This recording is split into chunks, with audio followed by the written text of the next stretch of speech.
I remember a moment when I was sitting in my kindergarten class. Not a class I was teaching, a class I was attending. We were all in a circle, and our teacher was showing us pictures of various things, and she showed us a picture of a jet flying above the clouds. And one of my classmates said, I think she was from a Catholic background, one of my classmates said, "Up in heaven, above the clouds." The problem is there were no visible angels to be seen in this picture. It was a thought-provoking moment for a 5-year-old. It was my introduction to the need to think of religious language figuratively and not literally, although I would not have been able to say that. Obviously, when we engage in so many prayers as we do tonight and tomorrow, we are engaging in religious language.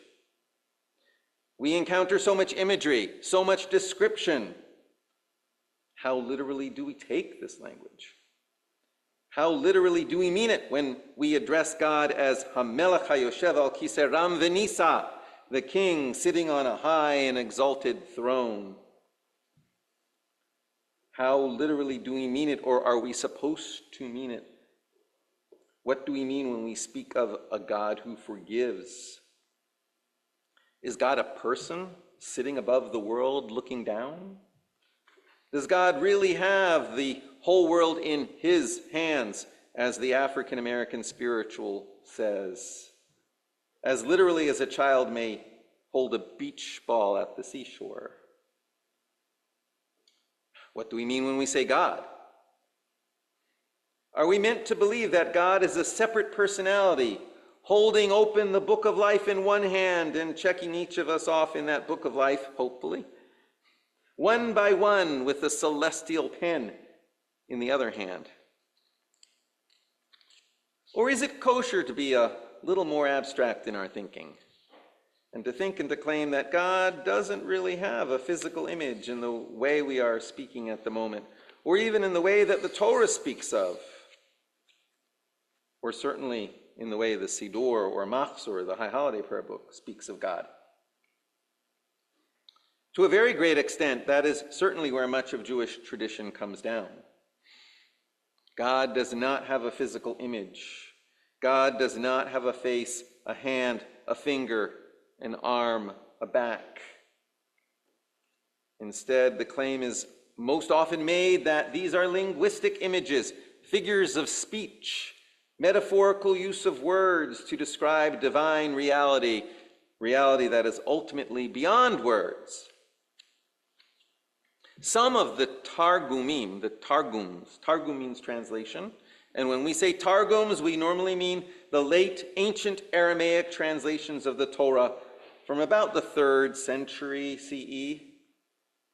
These Targums went out of their way to substitute other abstract language created in place of any anthropomorphical images of God when the Torah itself used those images. So if the Torah says the hand of God or the mouth of God,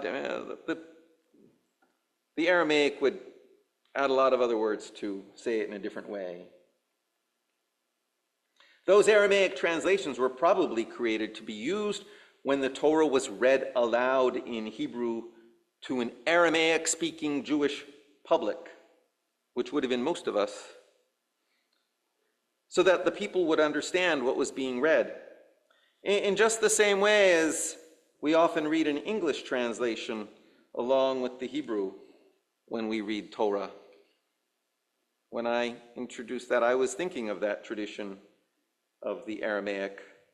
The late Rabbi Tuvia ben Chorin, among other things, of Congregation Har El in Jerusalem, used to refer to English as modern Aramaic.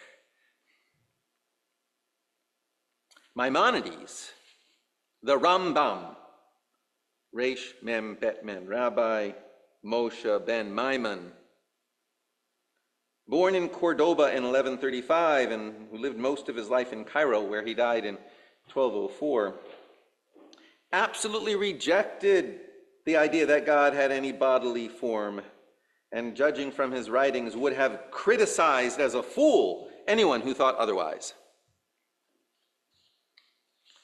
Rabbi Abraham Joshua Heschel, born into a scholarly Polish Hasidic family in 1907, and who then later became a major teacher of Jewish thought in America,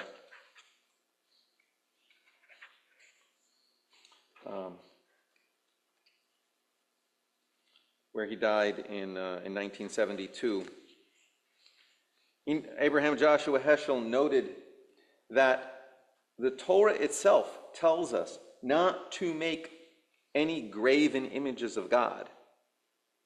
And then he asked, what do we mean when we say that human beings are in the image of God? Human beings are created in the image of God, but then we say we cannot claim that God looks like a human being. From this question, he postulated an answer that maybe God looks like human dignity. That when we acknowledge and treat human beings with dignity, that is what God looks like. That is the image of God. Otherwise, even to imagine that God has any other image detracts from human dignity. Human dignity, which is perhaps the central religious issue of our day. That insight, built out of the words of the Torah, built out of the claim in our Torah that humans and humanity are created in the image of God, that insight, which connects the image of God to human dignity, perhaps gives us a key for unlocking this God language for us. Since most of us, I imagine, do have difficulty accepting that the God we speak to, or speak towards is sitting on a throne perched on a cotton-like white cloud that matches his cotton-like white beard. In our Machzor, our High Holiday Prayer Book today, we read many, many words which describe or attempt to describe something about the nature of God, God's compassion, God's forgiveness, God's memory, God's faithfulness, God's sovereignty.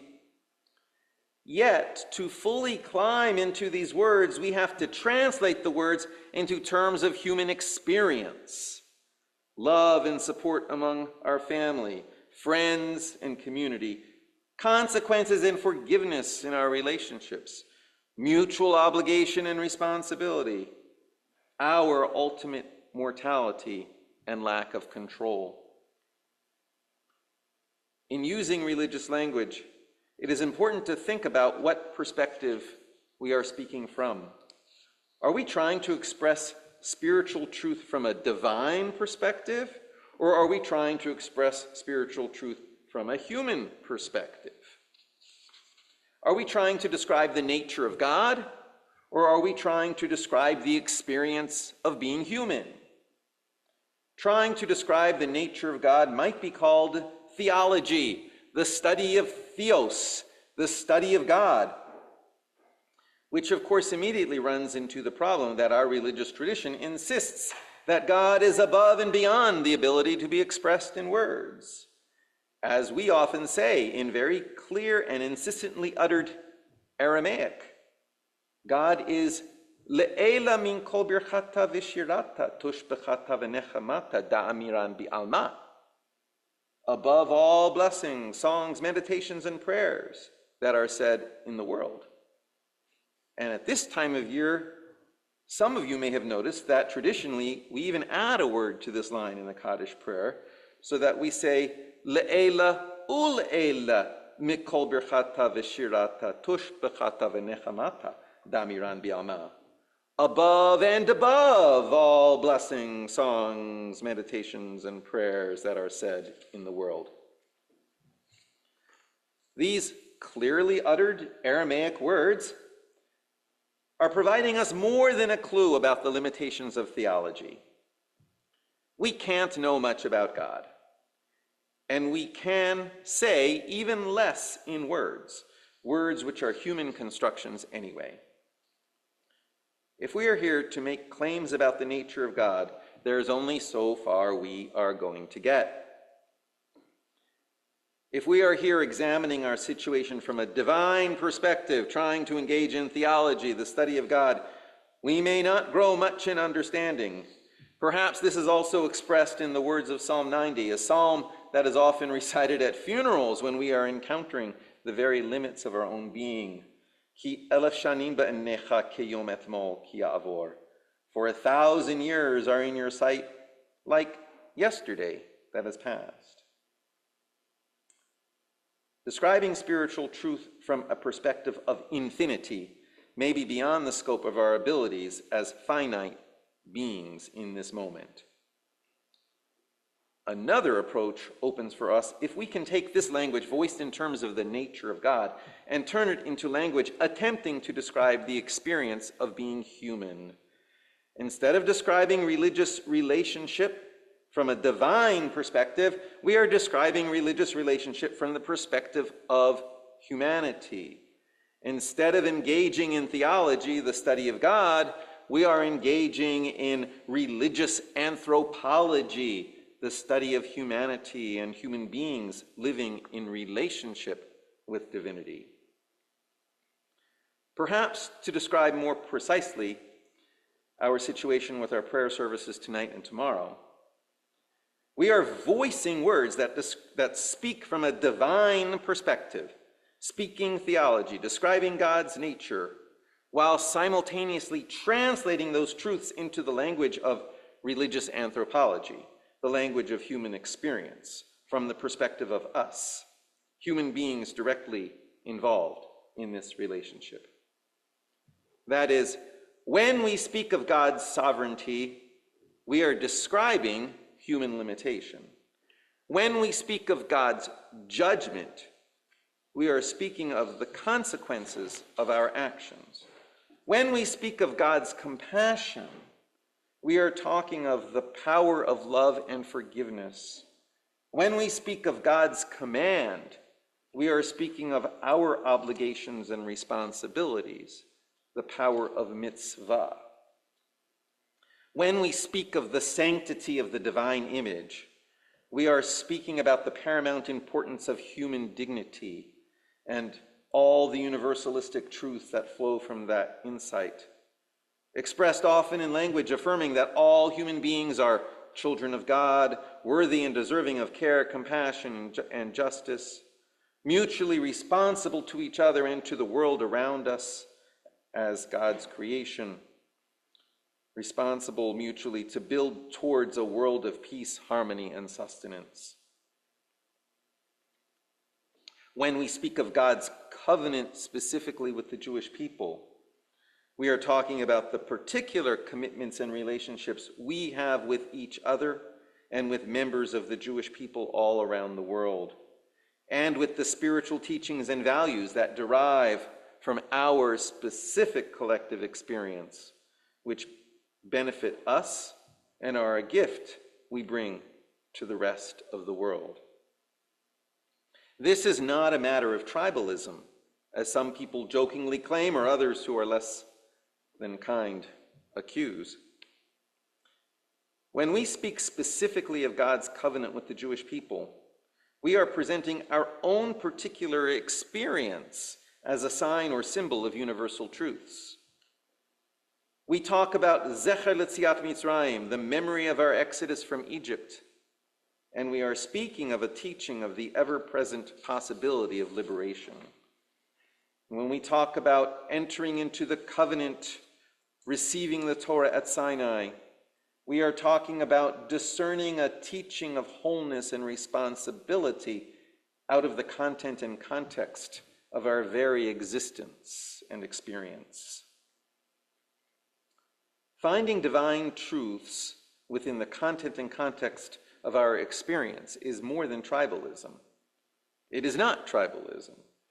It is how the blessing of mitzvah becomes real in the world, where our best indication of what is or is not Torah must be rooted in religious anthropology rather than theology.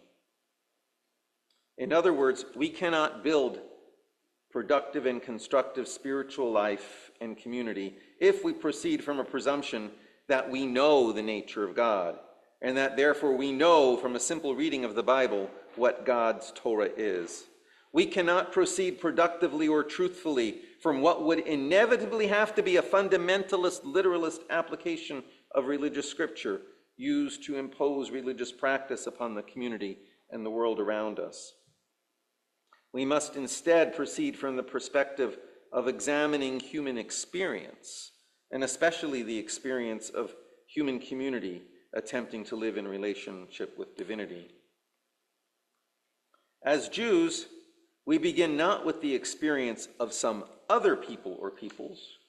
We begin with our own experience, with the memory of our own people's experience, essentially with our own folklore, our own practices and teachings. We begin not only with the Torah shebichtav, the written Torah, but with the Torah sheba'al peh, the oral Torah. For as many of you know, Rabbinic Judaism insists that Torah exists in two aspects, the written Torah and the oral Torah. There is the Torah books, and there is the Torah tradition that has been passed down in the lives and in the experience of our people from at least the time the books came into being, if not before. Torah has, in a sense, always been the folklore of the Jewish people, and the folklore of the Jewish people has always been our Torah. Over the millennia, some, but not most of the Torah has been written down, but that written Torah has never been all the Torah.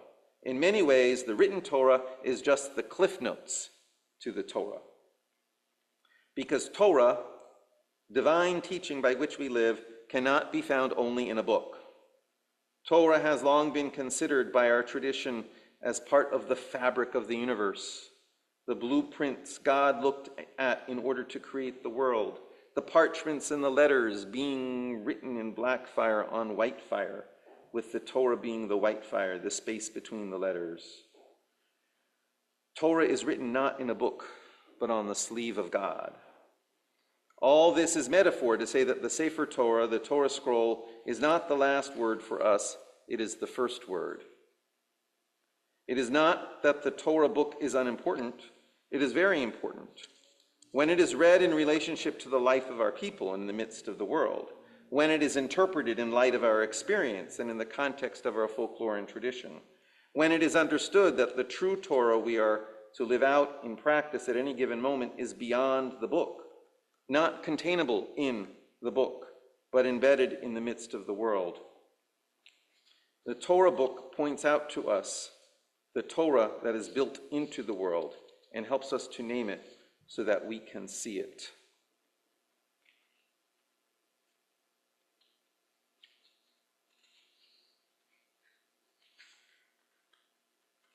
In Jewish mystical language, the Sefer Torah that we see in the Ark is but the outer garment of the Torah.